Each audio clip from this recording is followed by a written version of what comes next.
going to matter. No, I'm saying like the camera will be able to see it probably. So I just want to put a bunch of stuff on there.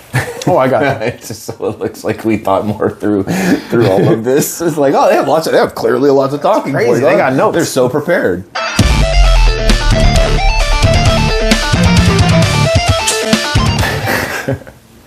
Hey guys, this is Death with House of Jackals. Today we're over here with Hooligan. This is the Jackals Den episode 3, okay? We just released our new episode recently. We're going to keep on releasing episodes every other week forever until we're done. All right, but today...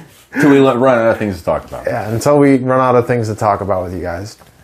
So, Hooligan, would you like to go over what we're going over today? Yeah, I mean, since Southern Watch is right around the corner, we are just about 3 weeks away. So with be the holidays and pretty much right after holidays, we're pretty much in. So December 14th and 15th, that weekend, it's South Florida, Immokalee. So we're going to be mostly just focusing all of our efforts this evening on getting you guys more savvy with the AO. We got a map behind us that we're going to be talking about, and we're going to touch a little bit more on what we're going to be actually rolling this year as a support role with a technical. Yeah, so we're going to be using my F250 Super Duty that we decked out in order to be a technical. For the loadout that's going to be on that technical, it'll be a three-person crew team that's going to be running 2 miniguns and the driver. We will have a secondary weapon on there as well, just in case one of the miniguns go down, because they are all HPA. We'll be running a 249. The 249 is also HPA. We have it up here on the wall. Whether or not we bring it out, it's more of a backup. I mean, yeah, you throw it in the truck, just in case something goes down, we still can get in there and do the work. Yeah, and I know some of the boys are going to be bringing their weapons too, because we're not just going to be in the truck. If we can get out, we'll get out too. We don't think that we'll be out of the truck too much, but I mean, there's always that time somebody's going to get bored and want to get out of the truck. It's all good. Because we're not focusing on troop transport. Yeah, right. We're not focusing on troop transport at all. For the people that have seen my truck, it's pretty set up for this. When it comes to having the cage, having the full maneuverability and the tools that we'll need when we get out there as well. Plus, I mean, it's got some armor on it. It's got plenty of places to duck out and take some rounds, and also, with the mounted minigun on the top, I mean, it's pretty much going to be, the rule in the field, to speak. Because I know the other technical is going to be the Fox. So from what I heard, it's going to be the Fox tank this year. So if that's the case, that would be pretty cool, because it'll be our truck versus a tank. For you guys that aren't knowledgeable of the Fox tank, it is an English vehicle that runs on wheels. It's not a tracked tank, but still very cool. And they've had it at quite a few different opportunities when Overwatch was out, but they haven't done any appearances at the mirror events. Right. Yeah. And then since we're talking about the technicals, just a couple of things. Not exactly a speed-driven, support vehicle. I think they max us out at 8 miles an hour. Yep. So we're not exactly going to be tearing ass around the field. But when it comes to stopping a technical, I'm not. If you guys aren't savvy, if there's some questions, we're trying to clear a little bit of that up. There's only really one real way to stop one of these technicals, and I mean that's with a tag-in.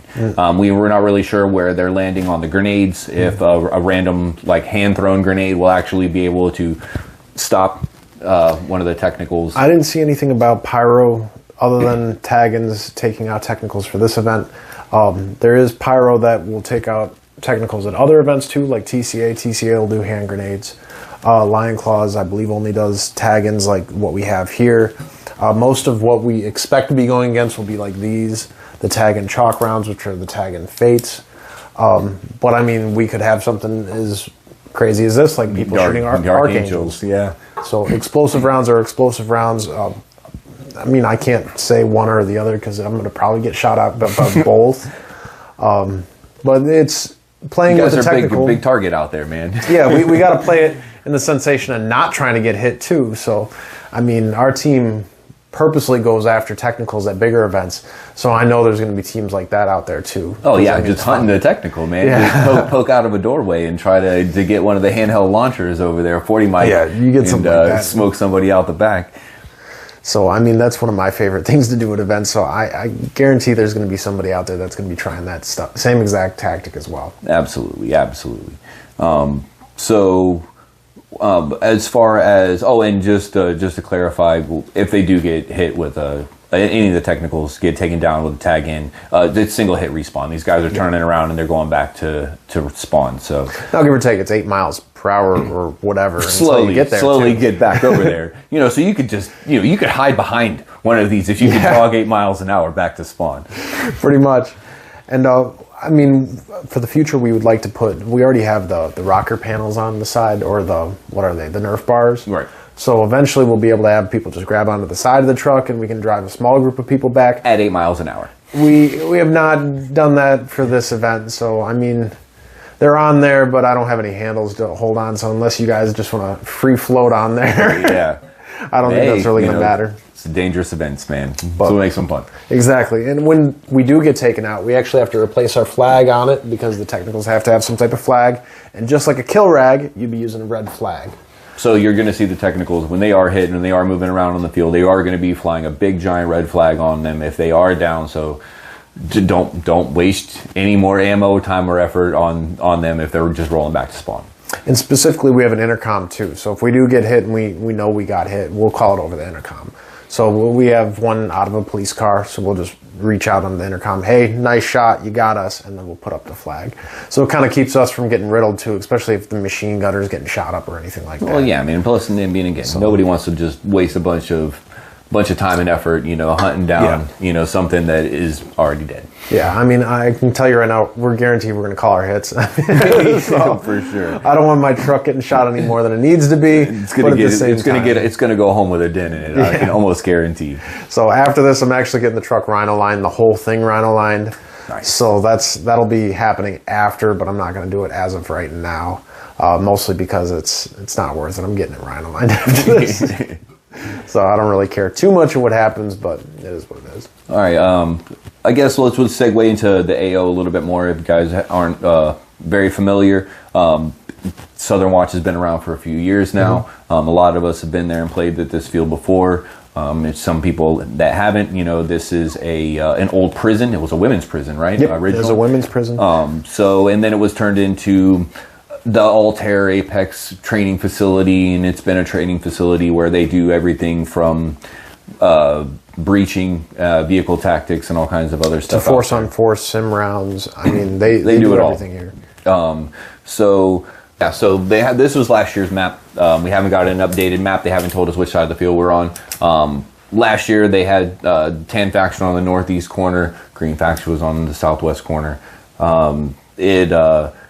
At first Southern Watch, I mean, they had us down, pretty much paralleled each other in the center of the field. The first Southern Watch, tan was actually right tan was here, yeah. Green was down right and here. They had us paralleling on north and south sides of the field, which it kind of made for a little bit of some stale gameplay because it made some of these buildings, because they were so close to the faction spawns, that they were just immediately overrun and they were held for a while. Until we had to come in and move some people around. Yeah, and the big thing was, as we've been playing this AO ever since TCA ran it, or Doomsday ran it, which was Overwatch. And Overwatch would actually pick the opposite ends this way.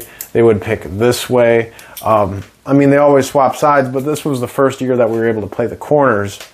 Which is great because, I mean, this is so much dead space out here. This is wide open. This is not where you want to be. Yeah, you're never going to be out here. If you are out here, you're probably running an LMG or a sniper, and you're not doing very much. I mean, the only corners you'd be watching are like the doorways here. And where it's range. I mean, you're talking, you got to have some pretty good range if you're reaching out that far. Yeah, if you're not shooting over 300 feet, it's not even worth to be out there. And I know I just said that. A lot of you might be shocked. There are guns out there that shoot that far. Yes, absolutely. So, especially when you go out to MILSIM events. I mean, for the people that don't regularly go out to MILSIM events. Yeah, I mean, they got guys out there with some RPKs that'll rip you down at over 200 feet, like full auto. So, laying in the grass. So, just be prepared for some people with some range. And you got people that are out there just to hunt squads. I mean, we're one of those kind of teams. We like doing that. We like having a challenge. So you're going to have people that are going to ambush you with long range weaponry. But Does it happen often? No, and it's usually only like one person. You know, it'll be one person supporting an angle where his team's able to keep getting up to that angle to try to keep pushing further. Yeah. So it's, I mean, you're not going to get hit out there when you see like 5 people doing that. It's very uncommon. Yeah, I mean, and there's some clear points of interest. I mean, there are some clear bottlenecks on the field. The 2 outside buildings, those are the cell blocks. I mean, so that's going to be a lot of just real close up, just shooting through hallways. The gameplay is fast paced, but it gets a little stale in there if you're not willing to move up. Because it's just SMGs and single fire only in there, so SMGs pretty much rule it. Yeah, I would say SMGs. They just get in there and they just rip it down because they can still full auto in the buildings. Other than that, you know, pretty much, you know, a lot of the definitive gameplay is going to be around the library and the commissary areas. Those were probably the best to hold. I mean, once you can hold some of those buildings, I mean, it was so much easier to get that foothold for some of the smaller satellite buildings like the shower room and stuff like that. Yeah. Which, I mean, and you're big on urban tactician, right? So getting a vehicle in something like this, with you knowing how close end some of these buildings are, is going to be a lot harder. I mean, it wouldn't be a lucrative way of having a vehicle, like, let's say, in the middle of one of these alleyways, where it would be playing more of the perimeter of the map, or even coming in and playing some of this mid-ground. So when we were using technicals in the Overwatch and the Doomsday, we were using them a lot as troop transportation and getting inserted, you know, close up. So we were actually coming in a lot. So we were broadsiding a lot of these buildings because nobody wanted to be back here. Yeah. So we were able to just pull right up to door lines on the ends of the cell block, and we were just able to just 3 dudes just get in there and straight away. But we were on faster vehicles, and we were on side-by-sides, you know, a lot of times. So, because, I mean, obviously lummoxing around in a little bit bigger of a vehicle, you know, we're not going to want to get too close to these buildings. Yeah. I would say the street side was even probably too close for some stuff. I mean, if they got, you know, anything with a tag in is going to reach out and grab you well into that that asphalt driveway. So, and you definitely got to be careful because you don't know what you're counting. Like, so these cell blocks are actually 2 stories, and they will have doors on the second stories with stairways. Actually, you can kind of see it right here. That's a stairway. Yeah, this is actually a stairway. And they're shooting from the second story. Anybody could lay down on that second story with a tag in and reach me anywhere in this whole vicinity.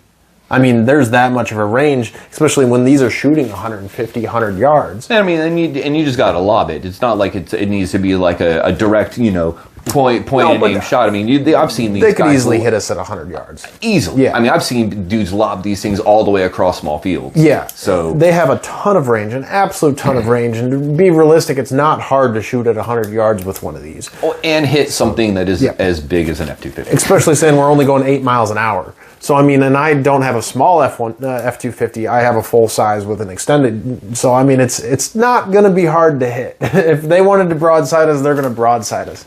So, I mean, it makes something like this lucrative.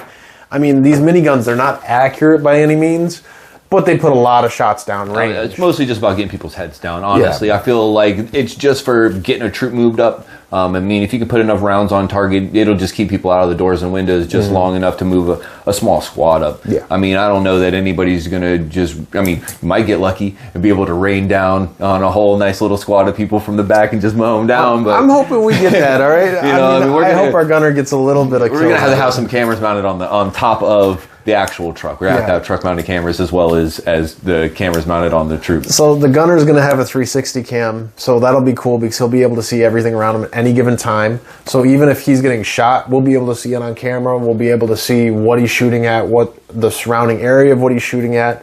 And then he'll have a gun camera on this thing as well, so you can see the longer range stuff too. Because even the 360 only sees probably 20 yards in every direction before it kind of gets blurry. Yeah, but I mean, but you can still see, especially up there. Especially it's such a wide open terrain. Oh yeah, and you'll probably be able to see quite a bit actually. Oh yeah, and I mean this is all mowed too. Yeah, it's always been mowed every time we go there. It's not overgrown at all. The only thing that down around in here, that there was a couple of areas that are they had a gator last year in that tree line. Did they really? Yeah, they did. So like I was chasing around some snipers that were down around here in the tree line, and those are about the only dudes that are out there. Nobody else is going to be really out there unless you're doing like some kind of suicide play, you know, on one of the spawns. Like nothing out there for you. And to be honest, even with green kind of gets a little on this map. All right, and I'm not talking about this year's map, but this map, anybody who starts on this side, it is nice to have ghillie suits. You can kind of travel this line, but the only issue is even once you go this way,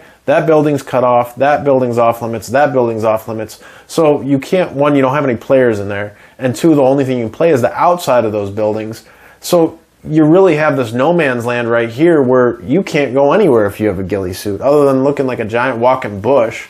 This is all no man's land. I mean, and honestly, the closest place that I remember being was when this. So this was during the first Overwatch, and this was still open. So we were able to, because this was one of the first contested buildings that we actually went after. Yep. So, and we were we were pulling shots from out here in the tree line. But at Overwatch, they were also down here too. So we were able. They kind of got up into this building because this building wasn't off limits during Overwatch. Correct. But we were taking this building in D6, C6, and F6, and we were just able to kind of keep them from moving any further. We played Overwatch pretty aggressively because we owned everything right here. So all they had was this building and here. That was their spawn. So we were able to literally push them just to their spawn, which, I mean, isn't fun for them, but it was a great time for us at the time. But now you're talking 6 years ago. So I definitely think Tan in this aspect had a better overall advantage because they had more buildings to occupy to actually hold their position. Because we didn't lose that position last year. They did come as high as G3, but they didn't go any further than that. So, I mean, after that, I mean, they can't take our AO. No. I mean, we saw a little bit of that, you know, where they will try to rush the AO, but like, didn't they get war crimes for that? Didn't they? Yeah. Didn't somebody try to come up into command? Yeah. And then they because they were shooting they hit the cars in the parking lot. Yep. So this is actually a parking lot up here that you can't see on the map, and they went outside of the map out of this exit and tried coming in through the entrance. And at the time, our spawn was this building right here. So they were shooting directly, like, at our vehicles. They were shooting. It was a shit show. I mean, my Land Rover got fucking lit up. I was pretty upset. I just remember them getting some pretty harsh war crimes for rushing the AO the way they did. Yeah. Or rushing the spawn the way they did. Well, good news is, anything outside of the fenced-in area, which is this entire map, it is a war crime. You can't get out of there. So if you go out of there, you're done. There's no flanking. There's nothing like that. You can't do that. Not at the mirror events. With the first mirror event that we went to, the first Southern Watch, we did have the spawn this diagonally like this, which was really nice. But they did, at one point, take F3, E3, and G3, and they held our spawn just like that. That really sucked. That's awful. And it was pretty much at a point where everybody was getting tired. It was hot out. So everybody kind of just pulled back. And this kind of goes both ways. Anybody who's a veteran out here for all the MILSIMs that you go to, you'll know the shift of how the field moves is completely different when people start getting tired. Well, yeah, I mean, and when, even in big events, when it feels like heavily one-sided, people will have a tendency to react to that, especially on a Sunday. People will start to leave. Yeah. So, it's usually the Sunday gameplay is, usually pretty easy, pretty good, easygoing gameplay, but definitely when it starts to go super one-sided, I definitely notice in any event, people will definitely just start to take it back to the trucks. And that's going to be any event depending on just how the spawns are laid out. I mean, how having a spawn layout is super crucial to how an actual game moves.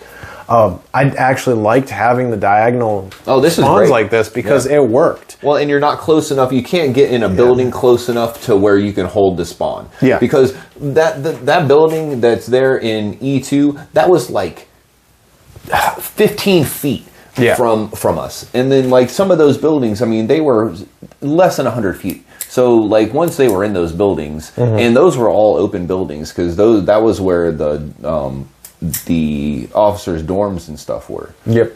So like they were just like open open quarters with a handful of rooms, so like they could get dug in there and there was nowhere to go. Yeah, and I mean, unless you're rushing a whole platoon to take over a building like this, most players aren't going to be able to do that too. It's going to be on the first push how many buildings you can capture right off the first push, and then you're slowly taking buildings here and there to sway the line. So like for this, they captured B5 and then they sent a huge squad to go to F6. That's what happened in the first 5 minutes of the game. That's a lot of land to cross. And they were able to cross that all the way to F6. And then we went straight from here. We shot a squad directly across, got into G6, and then we shot all the way to E3. E3 is where me and the boys got stopped at the last game, which was about halfway through E3 because they had this entrance. We ended up getting pushed all the way back to the chapel. We then held the chapel the rest of the game. And then from us owning G6, which is whatever you want to call it. It's been called different things throughout all the... It was Cell Block C for a little while. We've had Charlie, we've had Hotel. Yeah. But G6 right here, for the sake of this video, we held it, and then everything else was occupied. So that's half of the map. That right there is half of the map. They already have 3 buildings they can't keep, so their only control points were F6, D6, and B5. Right. So... Which you know, anything in the center of the map is super crucial. You know, because at the end, I mean, is there going to be a capture the flag kind of thing? Like there has been? They do points. Okay. So it's control points, just like TCA and Doomsday did. Okay. It's the exact same thing. Okay. Yeah. So there's going to be some contested fighting right there in the center, especially at the end of day 1. Yeah, and it's whether or not you can cross that no man's land. I mean, that doesn't look far on this map. But you don't see many people crossing this, all right? They know they're going to die because most people are going to have enough range to take you out on that. And like I want to say they had some vehicles, some cars and trucks. I think that they had kind of positioned in some of these just to give somebody a little bit of cover. But there really is not very much cover. And if you get out there stuck, because I remember getting stuck out behind one of those cars and... Yeah, there's nowhere to go. You know, like eventually somebody grenaded us and we just took the walk. It's going to be smokes. I mean, smokes will be your best bet if you want to actually move out to a vehicle or any cover out there. Smokes are going to be your best friend. Even when moving back and forth to buildings, smoke grenades are really the way to go to move to some of these buildings. And so unless you can play the lines correctly, which there are lines to cut over. But I mean, that's a whole different tactic. But these are big gaps, man. I mean, these are not, this is not 15 and 20 feet. I mean, there's hundreds of feet between these buildings. Out of scale, I mean, that's almost 200 feet right there. Yeah. And you're looking at this, I mean, if you're thinking that's right there, the size of a normal road, these roads are a little bit bigger than normal roads just because they're a little wider. Yeah, they're about 20, 30 feet, I believe. Yeah, so I mean, that's almost a 200-foot gap between some of these buildings. Yeah, so I mean, it's some work, you know, especially later on in the day when everybody's a little bit tired, you know, hopefully the weather's nice, you know, because sometimes it's hot. And it's supposed to be absolutely stunning for this event too, which is great. I don't know what the moon's going to be like, so I don't know if there's going to be, you know, any nighttime games, but hopefully with some full moon, you know, make some nice gameplay too, because not everybody needs nods. Yeah, right. And we usually throw a really good night event there. I don't think we're doing the JTF this year for the nightclub thing. Honestly, it just didn't fall in the cards for this year. But still, I mean, people go out there with nods, people go out there with tracers. Big shout out to Blue Mag Group for having the IR reflective tracers. Can't wait to use them at this event too. But yeah, that'll be most of the night event. It's going to be a lot of people using flashlights, some people using nods. Not definitely as serious of a night game as you would say like a Lion Claw event or a MILSIM West event. No. There's nothing like that, or even TCA. No, I mean, this is going to burn up an hour or so. Like, this isn't going to be... Well, everybody goes out for probably, 2.5 hours, calls it a day, comes back in, hits up the bonfire and falls asleep. Yeah, everybody just gets some chow and then hit the rack. And a lot of people at this event camp too. I mean, it's in the middle of nowhere, so there's not many B&Bs to choose from. There's not many hotels to come from, so a lot of people camp at this event. And I mean, the camping is okay. You know, it's a big, wide open area. You know, you pull up and park, pop up a tent. I mean, it's a sort of well-mowed area. I don't know what they're... if they will allow you to do the bonfires anymore, the little fires. Do. Yeah, they're letting us. They're still okay. They haven't said anything about it. We usually take the parking lot at one of the maintenance buildings that are over here. We'll be there first thing Friday morning, setting up our AO. But yeah, no, I like that. It's just kind of sucks because you're sleeping on concrete unless you have a cot. So, but there's plenty of grass there. Sometimes it's mowed outside of there. It just depends on where the camping area is. Yeah, because like last time there was some pretty high grass out there where we were camping. Yeah, and there was people definitely camping in like 3-4 foot of grass. Yeah. But then people in the parking lot that are camping, I mean, that was all mowed. So it just depends on where you're parking, where you find space. Yeah, don't pull out on some of that dirt if you don't have 4-wheel drive. Yeah. Definitely a bunch of vehicles got stuck. And this place is in the middle of a swamp, so just keep remembering that. Yeah, especially if you're not from Florida, and you're not familiar with the South. Yeah. Lots of water. It's muddy. We just got hit with a bunch of hurricanes. Everything sucks. Yeah. And honestly, I don't know how that really affected this field. I don't have any real visible satellite imaging or anything like that of recent. I mean, overall, there's not enough out there that would make me think that there would be damage. There's not even any trees. You know, I mean, and if any further damage for the roof damages or window wall damages is probably... If I had to think of anything, there might be some puddles that weren't usually there. Oh, yeah. I mean, we even have land out by us where we live currently, and some of the land's flooded just from the amount of water we got. That we might see some of that in some of these dead man lands. We might even see it in the middle of these cities. I haven't heard anything like that, but it is a super low ground level of where this AO is. So if there was going to be spots to retain water, it will be on the field.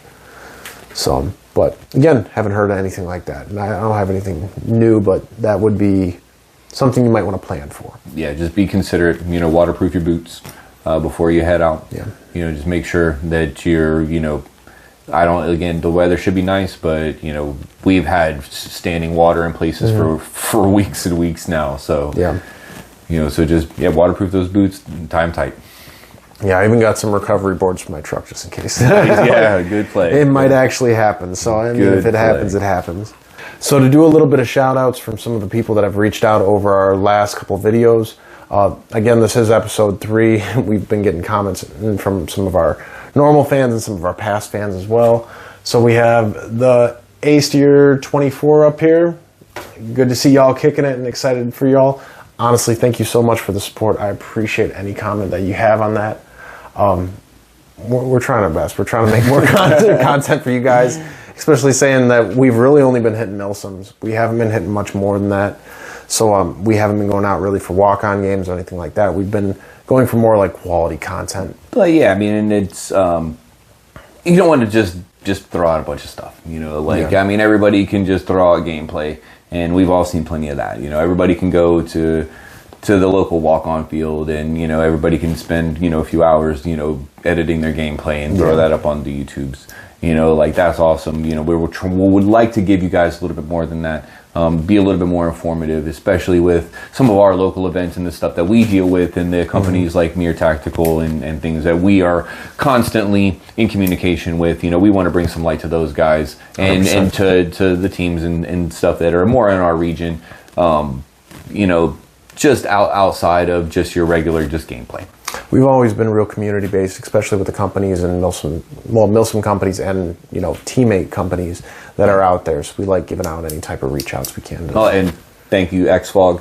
Oh yeah, thank you, XFOG. And XFOG, always a big helper. Aaron, every single video I'm going to show you love, brother. Yeah, man. For I know years you're watching and years, this. man. So thank you so much there, brother. But back to the support, we got another comment up here too with a Ganasher Airsoft. Hell yeah, guys. Give us some opinions on upcoming products in the sport, etc. Looking forward to episode 2. Honestly, we're going to have a bunch of opinions coming up, especially on some new products. We got guys that are doing brand new builds right now. We're not going to release too much in that, but they will be in upcoming videos. And then, we always do builds. Yes, I mean, there's always some interesting, cool stuff. Every few months, something innovative happens in the sport. So it's just when we can get our hands on it, when we can build it, mostly. But I mean, if it's something groundbreaking, we're going to try to bring it to you. And whenever we see something cool, I mean, in our last video, we were talking about the Hardhead Veterans lattice system for the helmets. Oh, for the helmets, yeah. We also found that cool Vulcan magnet that goes on your lens that cleans your lens. So, I mean, whenever we find anything cool in between there that most people wouldn't find, we also like putting that on the show too. So yeah, it's not always just about airsoft guns. Yeah. Like, so I mean, today we like focusing on tactics, but yes, we will definitely focus on products as well. yeah, we'll get some reviews in, and maybe we'll have the loadout. Somebody come in and bring in the kit, and run through the kit. If maybe you guys are into that, I'm not really even sure anymore. Yeah. So we're gonna have a bunch of different types of shows that are gonna come out on this. So I definitely appreciate that comment too. We do like getting back to you guys, and feel free, anybody in the comment section that's watching this too, drop a comment down there. Share your opinion. If you want to see something, feel free to tell us. This is all content that we're releasing for you guys. We're really here for you guys when it comes to that. Yeah, man, absolutely. And don't forget to hit that like, notification bell, and subscribe so you can stay up on future content as well. And hey, have a wonderful night, guys. Thank you, buddy.